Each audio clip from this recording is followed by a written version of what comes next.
Neemias capítulo 6, versículo 2, diz assim a palavra: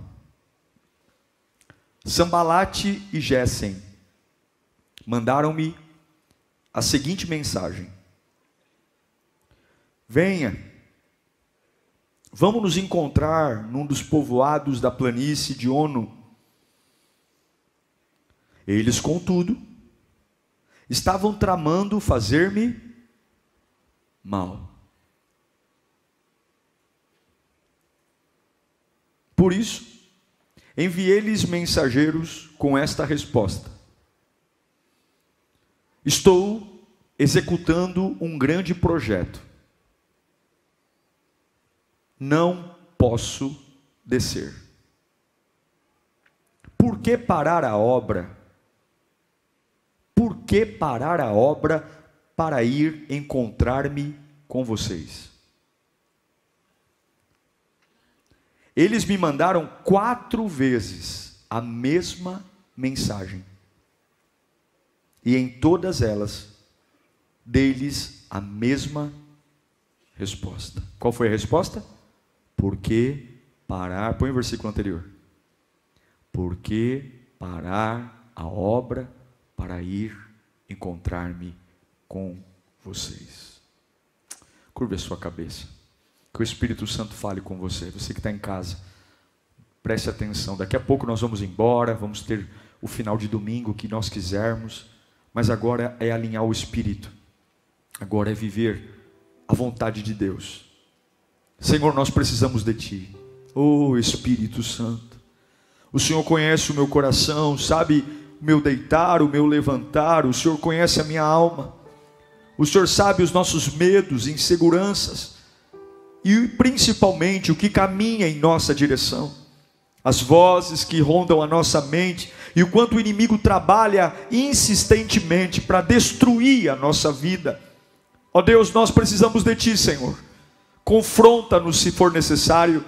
Mexe com a nossa estrutura. Balança as minhas bases. Mas eu não quero me perder. Eu não quero mais perder tempo. Eu não quero mais estar longe de Ti. Que possamos jogar o orgulho por terra, a arrogância, e que nos vestimos de humildade para receber a Tua voz. Em nome de Jesus, fale conosco. Coisa boa é ter discernimento, é ter uma cabeça que saiba ler corretamente o que está acontecendo na hora que está acontecendo. É dar glória a Deus para aquilo que de fato tem que dar glória a Deus, e dizer misericórdia para aquilo que realmente tem que dar misericórdia. Como é importante nos dias de hoje discernir o que vem de Deus e o que vem do inimigo. Porque se eu me enganar, se eu me distrair, tudo desaba. E muitas vezes o que desaba, eu só vou me dar conta tarde demais. Ah, como é difícil construir alguma coisa. Como é difícil levantar um edifício. Cada andar, preparação, encanamento, elétrica, hidráulica, piso, mais uma bomba põe um edifício inteiro em instantes no chão. A destruição, ela é rápida, ela é evidente. A destruição é implacável.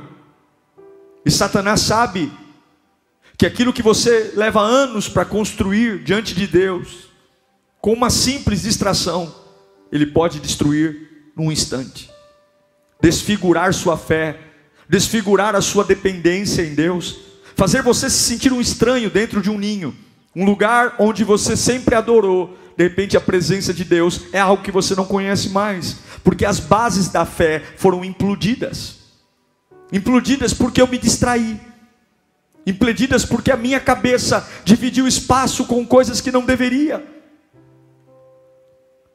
Nós confundimos muito o termo disponível.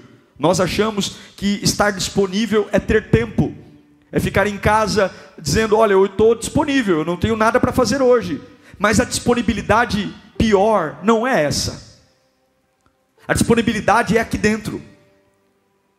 Tem pessoas que trabalham o dia inteiro e estão disponíveis, que acordam antes do sol raiar e dormem tarde, mas a cabeça está sempre disponível. Disponibilidade não tem a ver com horário de ocupação, mas tem a ver com a sua cabeça. E eu pergunto a você, o quanto a sua cabeça está disponível hoje? Disponível para assuntos paralelos, disponíveis para ficar revendo os baús da vida, disponível para conversas tolas, disponível para se amarrar e se enroscar com coisas que não agregam, relacionamentos fúteis. Sim, o diabo não vem para te assustar, irmãos, esqueçam isso. Satanás não vai fazer geladeira andar de noite. O diabo não está preocupado em fazer a janela do teu quarto ficar falando com você. Ah, a cortina é um fantasma. O diabo já passou dessa fase. Satanás não lida com você como se você fosse da quinta série. Ele sabe o que nós já recebemos de Deus. Ele sabe que a palavra tem sido pregada. Ele sabe que você tem buscado a Deus de um jeito diferente. Ele sabe que você está mais comprometido do que antes. E Ele não quer te assustar. Ele não precisa te assustar. Ele não precisa pôr um chifre, um tridente, um rabo, não. Ele só precisa te distrair. Ele só precisa chamar um pouco da sua atenção. Ele só precisa mandar uma carta para você e dizer: vamos conversar um pouco? Quando um passarinheiro quer prender um pássaro, ele nunca monta o laço no céu, em cima de uma árvore. Ele sempre monta o laço no chão, porque ele sabe que a única forma de pegar um pássaro é quando esse pássaro está fora do seu ambiente natural. Um pássaro nunca é pego no ar. Um pássaro sempre é pego no chão. Ele coloca alpiste, ele coloca algum tipo de jiló, alimento, e o pássaro vem para andar. E no chão ele é pego. É assim que o diabo desconfigura a gente. Ele entra na nossa cabeça, ele enche a gente de domínio, de razão, de sentido. Mas eu quero dizer que algumas vezes você vai ter que olhar para o diabo e dizer para ele: cale a sua boca, eu não quero falar com você. Algumas vezes você vai ter que levantar o seu dedo na cara dele e falar como Neemias falou: eu estou numa grande obra, suma da minha frente. Mas você está com câncer, suma da minha frente. Mas você está desempregado, cale a sua boca, eu não vou falar com você. Mas teu filho foi embora de casa, eu estou num grande projeto, eu não vou falar com você. Eu estou ocupado, eu não quero parar meu tempo para pensar nisso. Ou eu confio em Deus ou não confio. De que me serve um Deus se eu faço tudo? De que me serve um Deus se eu decido tudo? De que me serve um Deus se eu resolvo os meus problemas? Se eu resolvo os meus problemas, o que eu estou fazendo aqui? Se eu luto as minhas guerras, por que eu estou meia hora com a mão levantada cantando santo, santo, santo? Neemias, esse livro inteiro fala da reconstrução de Jerusalém. Jerusalém está no chão. Os babilônicos destruíram. No ano 566 a.C., Nabucodonosor vai como um rolo compressor e destrói Jerusalém, a capital de Israel. Muralhas no chão, vergonha. A Babilônia domina Jerusalém, impõe uma religião, destrói. E essa destruição demorou e ficou muros no chão por 150 anos. 150 anos os muros no chão. Todo mundo vê a desgraça e não faz nada, porque muitos se habituam a viver com a desgraça, porque crescer dá trabalho.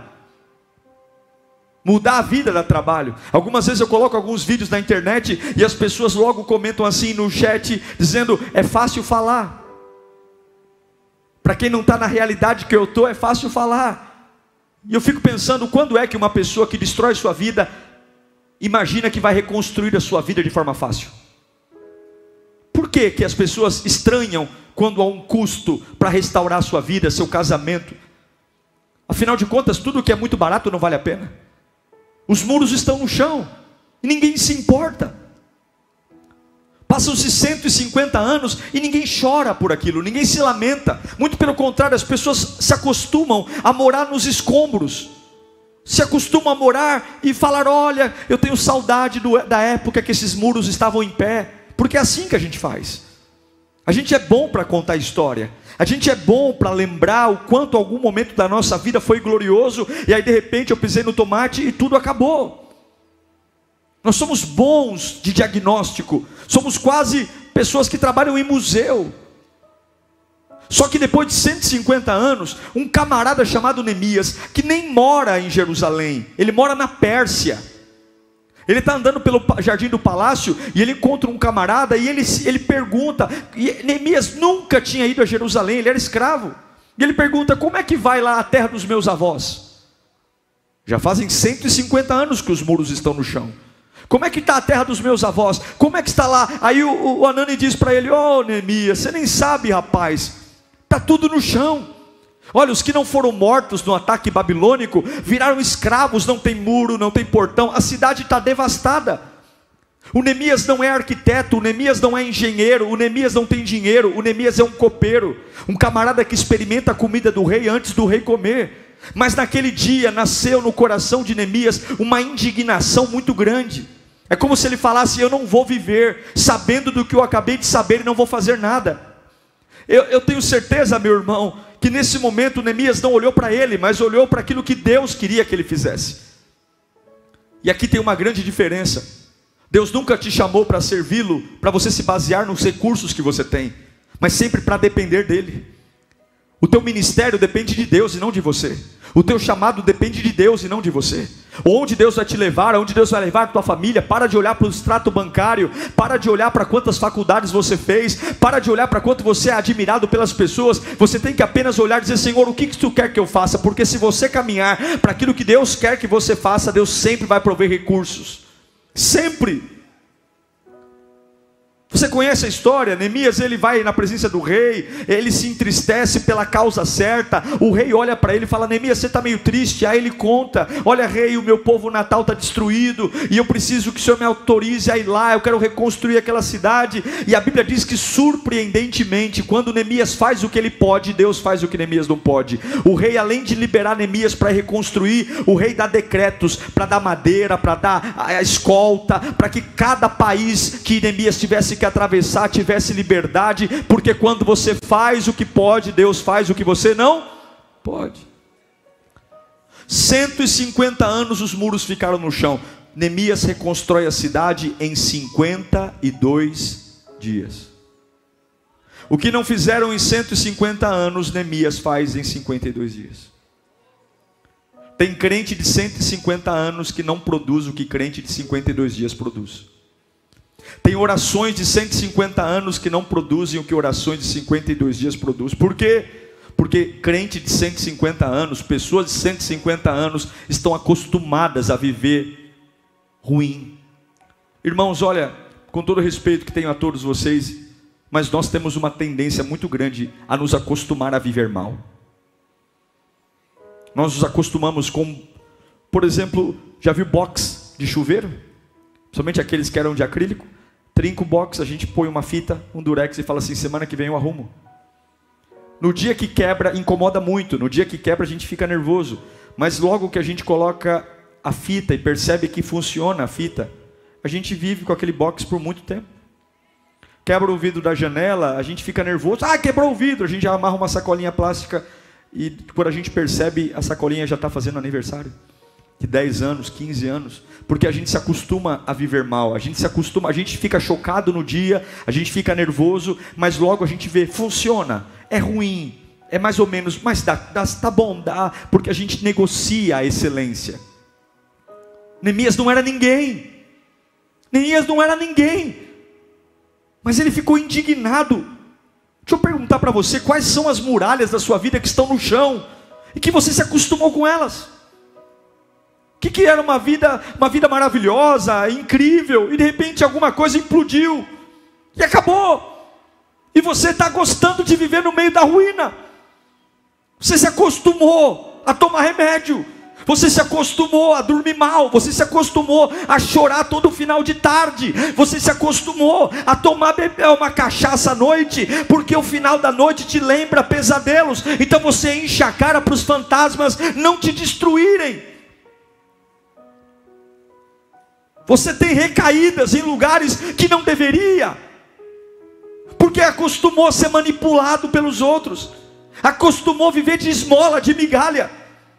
É o famoso, eu já me acostumei a viver uma vida bagunçada, eu já me acostumei a viver com as muralhas caídas, eu já me acostumei a viver de favor, eu já me acostumei a viver de esmola, eu já me acostumei a ver as pessoas me humilhando e eu ficar lá ainda.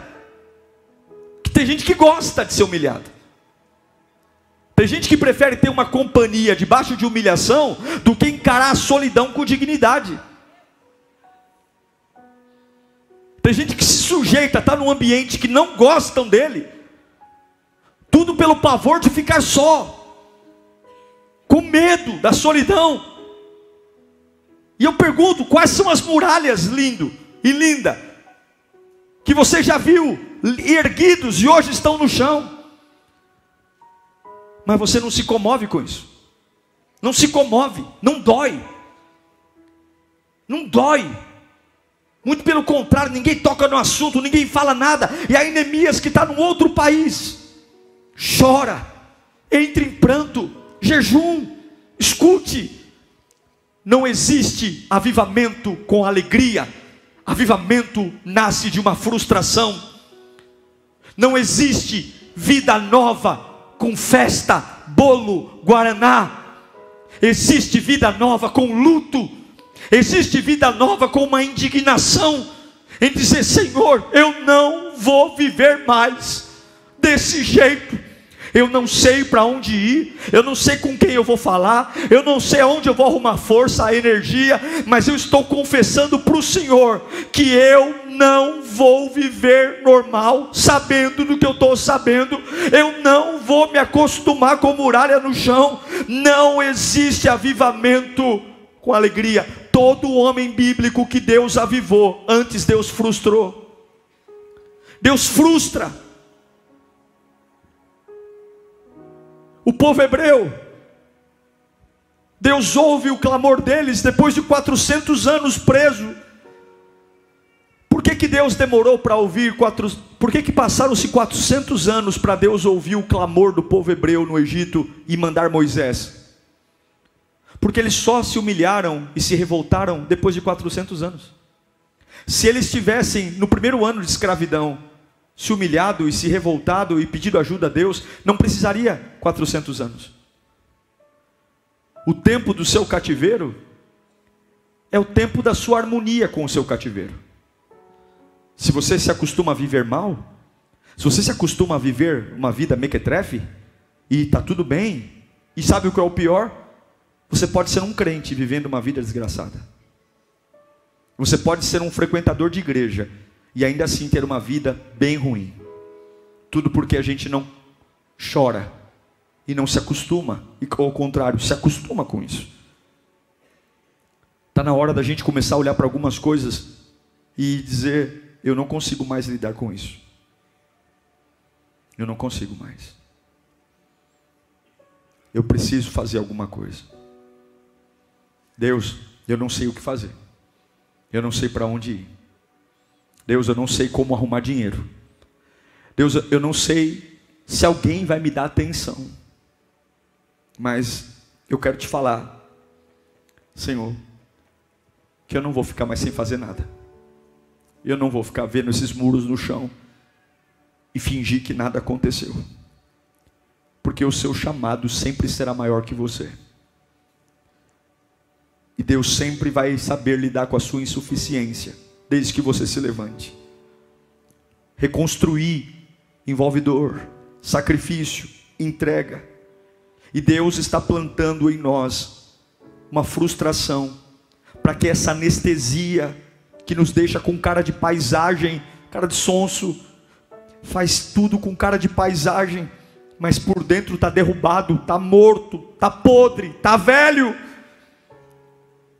Deus hoje te trouxe aqui para falar das muralhas derrubadas. Deus hoje te trouxe para esse culto para você ouvir. É você que vai reconstruir isso. É você. Você não tem habilidade para isso. Você não é o mais popular, o mais inteligente. Mas Deus tem promessas guardadas para corações frustrados. Deus tem avivamentos guardados para corações frustrados, para pessoas que derramam lágrimas dizendo: eu não vou aceitar passar o bastão da minha vida com essa desgraça, eu não vou aceitar ver a minha família ruir, eu não vou aceitar ver os meus sonhos mortos. Neemias encontrou resistência, perseguição. Aí vem para o texto que eu li. Neemias sai da Síria e vai para Jerusalém. Ele está lá trabalhando, se esforçando. Ele não é pedreiro, ele não é arquiteto, ele é copeiro. Mas uma pessoa avivada faz até o que não sabe para crescer. Se prepara, porque se você quer vencer na vida, você vai parar de fazer só o que quer. Se você quer viver avivamento, você tem que parar de viver só o que quer, de fazer só o que quer. Se tiver que carregar pedra, eu vou carregar pedra. Se tiver que subir o morro, eu vou subir o morro. Se você quer vida nova, não seja pele fina. Quando a gente vê crente muito exigente, é porque morreu. Quando a gente começa a ver crente muito metódico, ai não, eu só quero isso, só quero aquilo. Quando você quer avivamento, você paga o preço que tiver que pagar. Neemias era copeiro. Só que quando você recebe uma visão, escuta isso, quando você está no prumo, e eu sei que tem gente aqui lutando para entrar no prumo, quando Deus derrama sobre você uma convicção de mudança, reconstrução, nem todo mundo vai entender, nem todo mundo vai apoiar, e é por isso que em alguns momentos você vai ter que aprender a dizer adeus para algumas pessoas, porque tem pessoas que te amam enquanto você chora em meio às muralhas, mas as mesmas pessoas vão odiar você quando você tentar reconstruir as muralhas. Tem pessoas que vibram com você quando você está indo para o inferno, mas tem pessoas que as mesmas que vibraram com você no caminho do inferno vão passar a te odiar quando compreenderem que você quer ir para outro lado agora. E é por isso que você vai ter que aprender a deixar ir algumas pessoas. É por isso que você tem que entender que esse processo é sangrento, é difícil. É o que 1 João 2,19 diz, que é o tema do meu livro, inclusive deixe ir.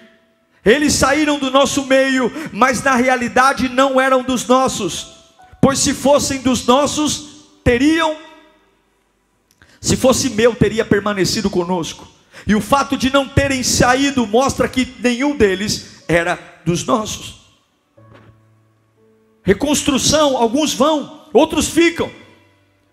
Por quê? Agora escute isso. Neemias está trabalhando em Jerusalém, ele tem que reconstruir os muros. Foco, disciplina, comprometimento. E o que o diabo tem que fazer? Distrair, mexer na cabeça, ocupá-lo, tirá-lo do lugar estratégico. Porque o nível de resistência que você enfrenta é proporcional ao nível do propósito que você carrega. Eu vou repetir para você entender. O nível do quanto te batem é proporcional ao poder e à unção que você carrega. Quanto maior a resistência, maior é o propósito.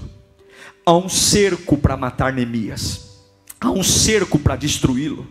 Eles começam a mandar cartas dizendo: desça para a gente conversar. Havia um plano pronto para matar Neemias. É mais ou menos como o passarinheiro querendo falar para o pássaro: desça daí. Porque você é bom quando está no projeto de Deus. Você é bom quando está no prumo. Você é bom quando ora, quando está na mão do Altíssimo. Mas um peixe fora d'água, por mais que ele tenha habilidades, ele está morto. E é isso que o diabo tenta fazer: saia do aquário, peixe, e venha viver aqui fora. E você pode até ter tentado a fazer isso, mas não há vida lá fora. Não há vida. E eu sei que muitos estão lutando aqui para permanecer firmes, e o diabo está mandando cartas: desça, desça, desça. Mas escute aqui o que eu estou pregando: quanto maior a pancada, maior é a confirmação.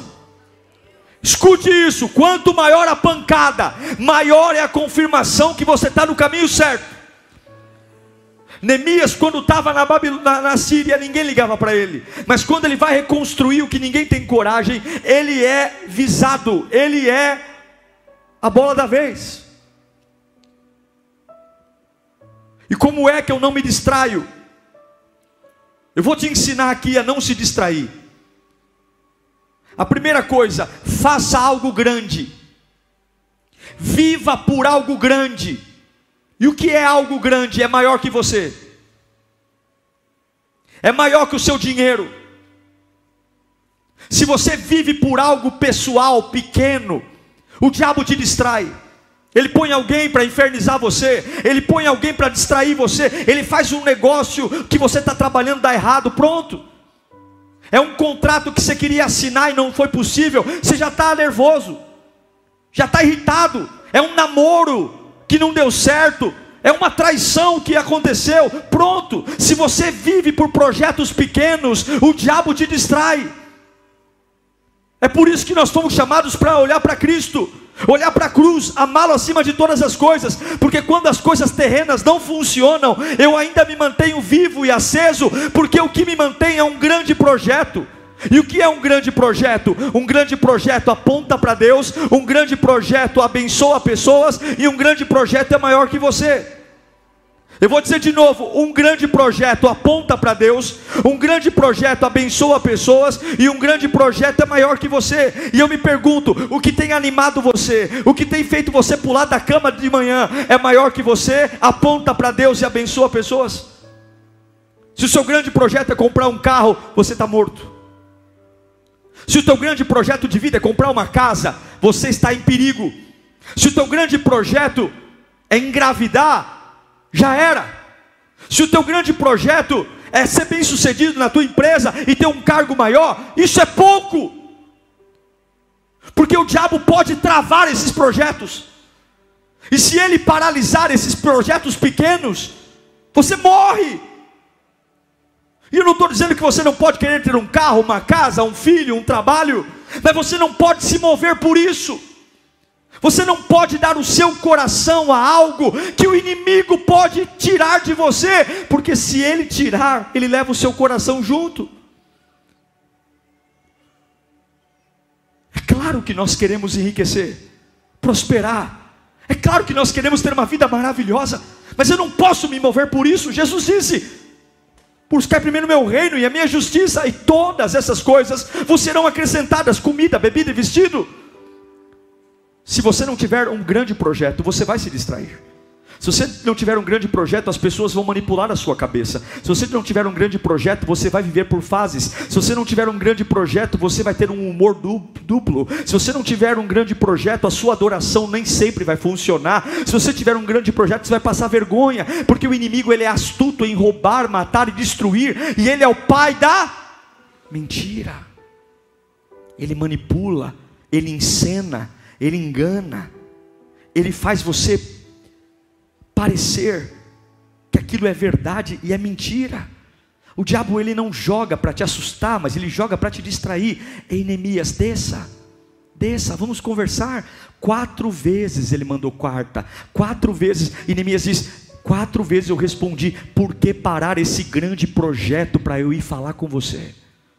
Por que parar de fazer o que Deus me chamou? Por que parar de fazer o que eu nasci para viver? Por que parar de fazer essa obra maravilhosa que glorifica a Deus, abençoa pessoas e é maior do que eu? Por quê? Por quê? Por quê? E eu estou perguntando para você: por que você está atendendo esses WhatsApps? Por que você está atendendo esses telefonemas? Por que você está marcando essas conversas? Por que você está sentando para conversar com gente que não está nem aí? Por quê? Por quê? Por que você está pegando o seu tempo precioso e levando urubus para dentro da tua casa? Por que você está usando o tempo precioso que poderia estar se edificando, se levantando, construindo, fazendo a obra de Deus expandir, abençoar pessoas, com pecados, conversas fúteis? Por quê?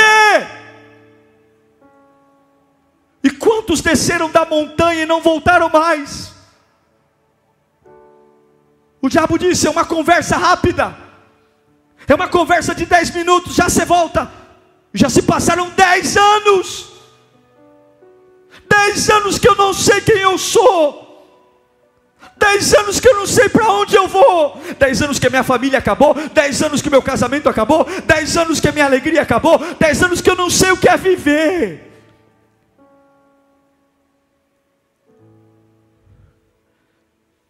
E muitos estão preocupados com macumba, estão preocupados com inveja. O diabo não está querendo te assustar, o diabo só quer te distrair. Desça. Tenha um grande projeto. Diga comigo, eu preciso ter um grande projeto. Se você não tem um grande projeto, eu vou te indicar um hoje. Sirva ao Senhor teu Deus de todo o teu coração, de toda a tua força, de todo o teu entendimento. Mantenha o teu nível de alegria lá em cima, porque vai abençoar pessoas. Sirva ao teu Deus de todo o teu coração, de toda a tua força, de todo o teu entendimento, e preserva o teu nível de alegria. Quando você estiver quebrado por dentro, deixa a alegria exalar fora de você. Você vai abençoar tanta gente quando elas olharem para a tua vida, saberem onde você mora, saber o que aconteceu com você, saber o que você perdeu, e elas vão dizer: não é possível que você tenha essa alegria. E você vai dizer: esse é o meu chamado, eu chamei para ser feliz, fui chamado para ser feliz todos os dias. O meu projeto é não chorar na frente dos outros, eu só choro no altar de Deus, eu só me quebranto na presença de Deus. Quem olhar para mim vai me ver feliz todos os dias, porque Jesus é o motivo da minha alegria. Mas você perdeu um filho, mas você perdeu um carro, mas você perdeu uma casa, mas você foi traído. Mas eu nunca entreguei meu coração para um filho, para uma casa, para uma esposa. O meu coração sempre foi dele, o meu projeto sempre foi dele. Eu não desço, eu não desço, eu não desço, eu não desço, eu não desço, eu não desço.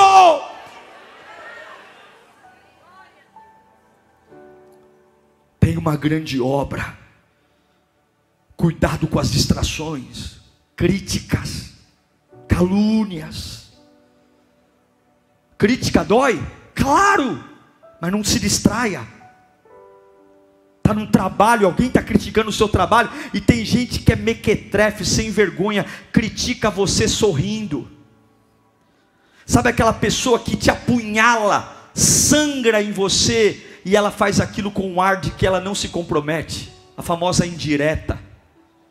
Ela atinge você, penetra a sua carne, e ela sai isenta.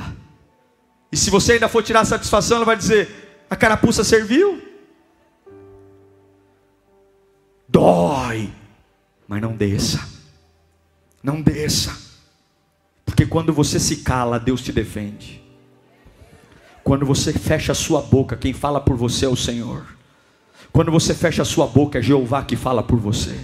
E se você está tendo muitos problemas, é porque você está falando demais. Comece a fechar a sua boca. Jesus disse que a árvore é reconhecida pelo fruto, não é pelo quanto ela propaganda verdades ou não. Feche a sua boca. A melhor resposta para a crítica são os seus frutos. Trabalhe.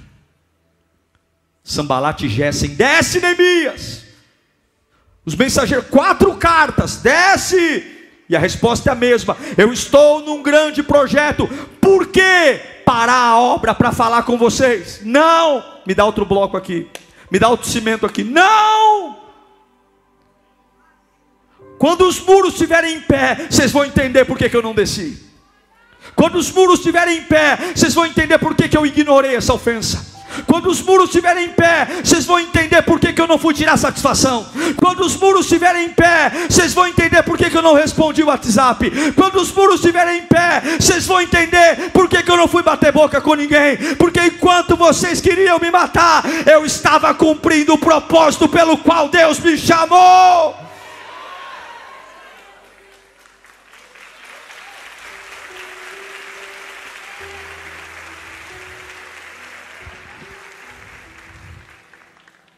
Ofensas.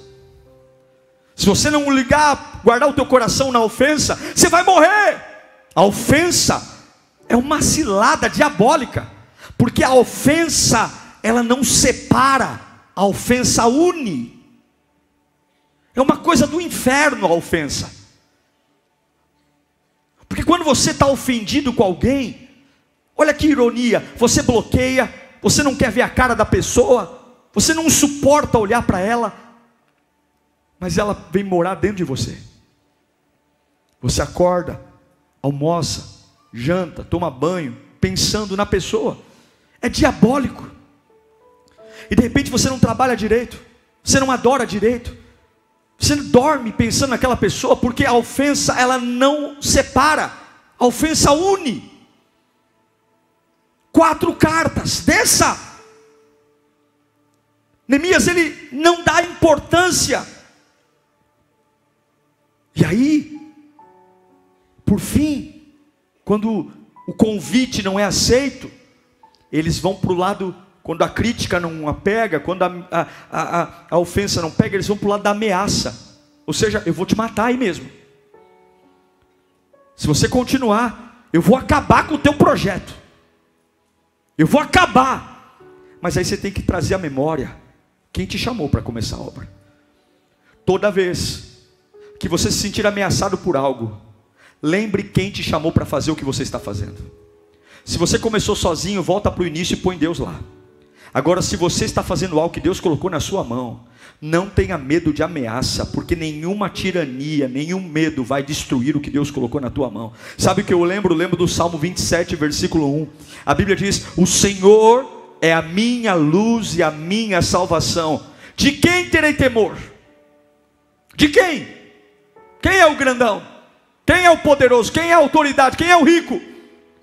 Se o Senhor é a minha luz e a minha salvação, o Senhor é o meu forte refúgio, de quem terei medo? Quando os homens maus avançarem contra mim para destruir-me, eles, meus inimigos, os meus adversários, é que tropeçarão e cairão. Ainda que um exército se acampe contra mim, o meu coração não temerá. Ainda que se declare guerra contra mim, todos contra mim, mesmo assim estarei confiante, porque Deus com você te faz ser maioria. Não desça. Haverá uma voz mandando você descer, haverá uma multidão mandando você descer. Ameaças, calúnias, mentiras, ameaças, críticas. Quando eles mandarem você descer, a única coisa que você vai dizer é: eu só paro se Deus mandar. O único que me faz descer é o que me colocou aqui em cima. Coloque a mão no seu coração. Diga comigo: eu só paro se for Deus que mandar. Você consegue acreditar no que eu estou pregando aqui? Você não se distrai se você tem um grande projeto, se você não liga para a ofensa, para a ameaça, para a crítica, e se você aprende a ir no encontro certo. Para encontrar meus inimigos eu não paro, eu paro para adorar, eu paro para glorificar a Deus, eu paro para renovar a minha fé, eu paro para olhar para frente, eu paro para aumentar o meu relacionamento de intimidade com Deus, eu paro para fazer jejum, eu paro para ler a Bíblia, eu paro para ir num retiro, eu paro para ser um voluntário na igreja, eu paro para ser um ofertante, um dizimista, mas eu não paro para sentar à roda de escarnecedor, eu não paro para ouvir conselho de um ímpio, eu não paro para andar no caminho de pecador. Por quê? Porque eu paro só para meditar na lei do Senhor de dia e de noite. Quer dizer, quer saber para onde a sua vida caminha? Olhe para os seus pensamentos, olhe para a sua vida, meu irmão. Não pare. Agora eu quero fechar uma situação aqui para nós orarmos. Pastor, eu estou vivendo um inferno, porque desde a hora que eu comecei a reconstruir minha vida, meu casamento, minha história, os inimigos vieram. Escute isso: não reclame dos seus inimigos. Deus também usa inimigos. Inimigos são ferramentas para promover o aumento da sua consagração. Inimigos são ferramentas para manter você sempre alerta e vigilante. O Deus usa inimigos para que você não vacile. E inimigos fazem você trabalhar mais rápido. O que não fizeram em 150 anos, Neemias fez em 52 dias. Porque durante 52 dias os inimigos não deram folga para Neemias. Ele não tinha tempo para descansar, ele não tinha tempo para comer, ele não tinha tempo para ficarem triste, porque qualquer brecha que ele desse, os inimigos destruíam. Coloca para mim Neemias 6,15. Vamos ler juntos do 3? 1, 2, 3.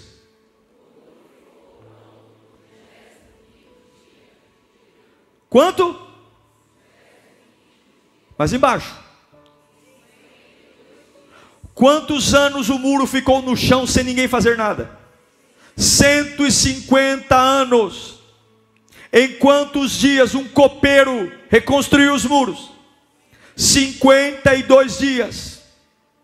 Porque um homem que não se distrai é uma arma na mão de Jeová. Um homem e uma mulher de foco é uma arma na mão do Todo-Poderoso. E eu sei que tem coisas que a tua família não vive há gerações. E eu sei que neste ano, por tua causa, o que teu bisavô não viveu, teu avô não viveu, teu pai não viveu, você vai construir para a glória de Deus. Aquilo que não foi feito há décadas e centenas de anos, vai ter. Você vai ser o primeiro a se formar na tua família. Os seus filhos vão ser o primeiro a morar fora do país. Você vai ser o primeiro empresário da tua casa. Sabe por quê? Porque você vai ter compromisso com Deus. E você não vai descer. Você não vai deixar o diabo mexer na sua cabeça. Você vai ser o primeiro a ser curado dessa diabetes. Você vai ser o primeiro a ser curado desse câncer.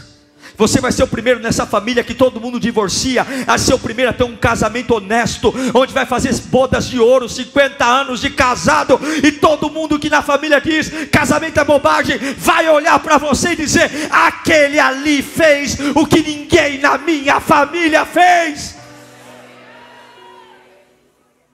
Vou chegar mais longe. Em meio às dificuldades nós somos fortalecidos, mas eu não vou me distrair. Eu não vou me distrair. Você não tem tempo para se distrair. Você tem que ser seletivo. Você tem que ser muito bom. Você tem que ser sábio. Você tem que saber quem ouve. Você tem que saber o que vê. O diabo está mandando cartas para você o tempo todo. Desce aqui, é rapidinho. Desce aqui, por trás dessas cartas tem plano de morte. Por trás dessa carta tem plano de levantar o velho homem. Por trás dessas cartas tem planos de vergonha. E você não pode se dar ao trabalho de lavar suas mãos para descer. Continue com as mãos lambuzadas da obra. Continue com as mãos lambuzadas de cimento, areia, pedra. Continue com as mãos lambuzadas de cal. Continue fazendo o que Deus te chamou para fazer. Porque você vai ser respeitado quando terminar. Não há respeito para quem não termina. E eu sei que tem muita gente dizendo, pastor, eu estou tão cansado, eu queria um tempinho de descanso. Você não pode parar no meio da obra, porque uma obra inacabada envergonha. Só há dignidade para quem termina. Só quando os muros estão em pé que as pessoas vão falar, Deus é na sua vida. Eu não sei para quem eu estou pregando aqui, mas muitos estão distraindo no meio da jornada. Muitos estão aqui dizendo, pastor, estava tudo bem, mas aconteceu aquilo e eu desci, aconteceu aquilo e eu parei. Para de ser frouxo. Deus não dá um fardo maior que você possa suportar. Deus conhece teu limite, Deus conhece tua estrutura,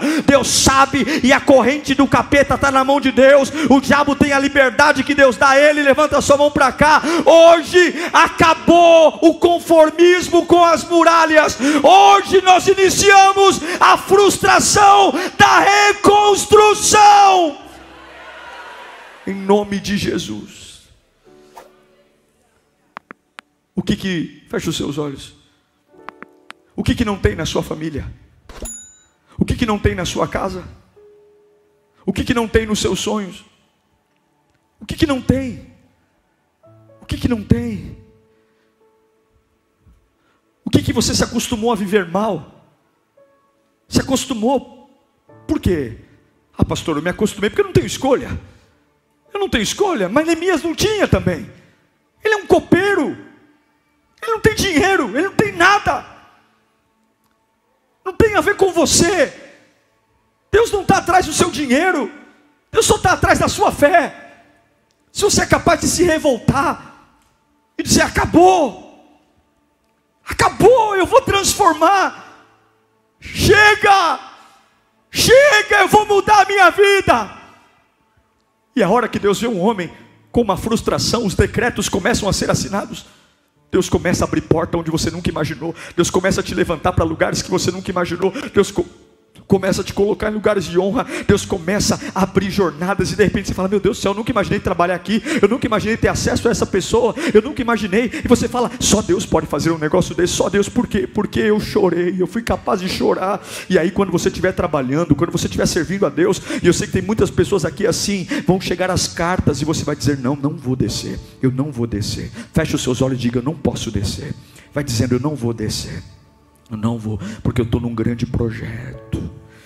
O meu maior projeto é adorar a Deus até que nada mais importe. O meu maior projeto é me encher do Espírito Santo. O meu maior projeto é falar em línguas todos os dias. O meu maior projeto é confessar o nome de Jesus todo momento. O meu maior projeto é ser um homem e uma mulher de Deus. O meu maior projeto é esplandecer a alegria do Espírito Santo. O meu maior projeto é ser um voluntário nos dias bons e ser um voluntário nos dias maus. O meu maior projeto é dizer não para o pecado. O meu maior projeto é honrar o nome do meu Cristo. O meu maior projeto, e pode arrancar casa, pode arrancar casamento, pode arrancar o que for, eu não vou parar por isso, porque eu só entreguei meu coração na mão de um. Só um tem o meu coração. Quem é? Jesus Cristo. Só Ele tem o meu coração. Eu posso chorar até uma noite, eu posso até chorar uma noite por causa de um, por causa de outro, mas pela manhã eu vou lembrar qual é o grande projeto da minha vida. E o grande projeto da minha vida não é coisa, o grande projeto da minha vida não são pessoas, o grande projeto da minha vida é erguer aquilo que honra o nome do meu Deus. Eu vou terminar esses muros vão ficar em pé, e eu vou cumprir o meu chamado. Deus está levantando pessoas aqui nesta noite. Deus está acendendo corações frustrados aqui hoje. Eu sinto o fogo de Deus caindo aqui sobre vidas desanimadas, vidas que estavam apáticas. Eu sinto o calor do Espírito Santo pegando você pela mão. Você é igualzinho Neemias. Você não é o melhor, você não é o mais popular, você não é o mais capaz, mas Deus vê o teu coração hoje, Deus vê a tua alma hoje. Eu sinto Deus te abraçando.